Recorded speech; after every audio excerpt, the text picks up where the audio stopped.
পার্টিটা একবার রাস্তায় নামলো না।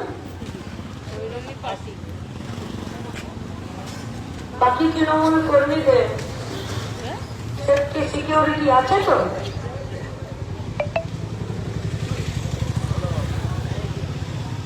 আচ্ছা, যদি চুপ থাকলেন তো কেন চুপ থাকলেন? কেন নামলেন না নেতারা? এত এমএলএ ছিল, এত এমপি, এত চারিদিকে পঞ্চায়েতের মেম্বার, এই উত্তরপাড়া বিধানসভায় 3খানা প্রধান, 2খানা চেয়ারম্যান।